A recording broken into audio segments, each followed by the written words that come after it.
I rise in strong support of H.R. 7520, the Protecting Americans' Data from Foreign Adversaries Act, and I want to thank Chair Rogers for all her help in bringing this bill to the floor today.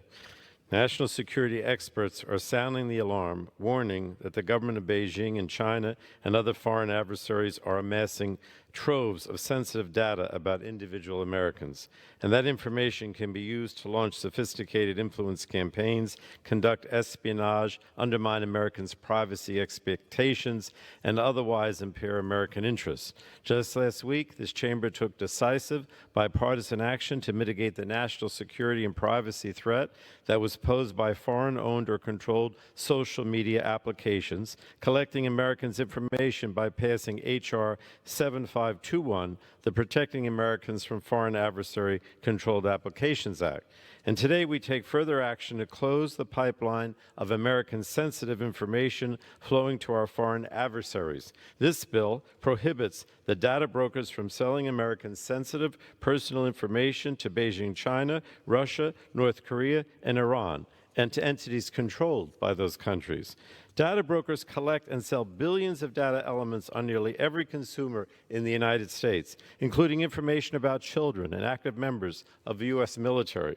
With this sensitive information, data brokers and their customers can make invasive inferences about an individual, including inferences about a person's travel patterns, health, political beliefs, personal interests, and financial well-being. Right now, there are no restrictions on who they can sell this information to. Now, most Americans are unaware that data brokers complete detailed dossiers about their interests, beliefs, actions, and movements. And even when they are aware that these dossiers of sensitive information are being compiled, Americans are powerless to stop this invasion of privacy. While the best response to the privacy risk posed by data brokers is a comprehensive national data privacy law, I firmly believe that we must do what we can now to prevent data brokers from selling Americans' personal data to our foreign adversaries. And the breadth and scope of sensitive personal information aggregated by data brokers makes the sale of that data to our foreign adversaries a unique threat to national security and individual privacy. The Office of the Director of National Intelligence has concluded that commercially available data provides foreign adversaries with a valuable stream of intelligence, rivaling the effectiveness of sophisticated surveillance techniques. Researchers from Duke University successfully purchased sensitive information about active duty members of the military, their families, and veterans from data brokers.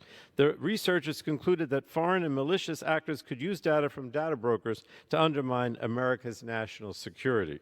So this legislation complements the work done by this body last week to curb the threat posed by apps owned or controlled by foreign adversaries by closing a loophole that would allow those entities to simply buy sensitive information on Americans from data brokers. Unless we pass H.R. 7520, data brokers will still be permitted to aggregate information with vast amounts of American sensitive data and sell it to the highest bidder, including foreign adversaries. So again, I want to thank our chair, Kathy McMorris Rogers, for her partnership on Protecting Americans' Data from Foreign Adversaries Act, which unanimously passed the House Energy and Commerce Committee by a 50-0 vote. So, Madam Speaker, I urge my colleagues to support this bill, and I reserve the balance of my time.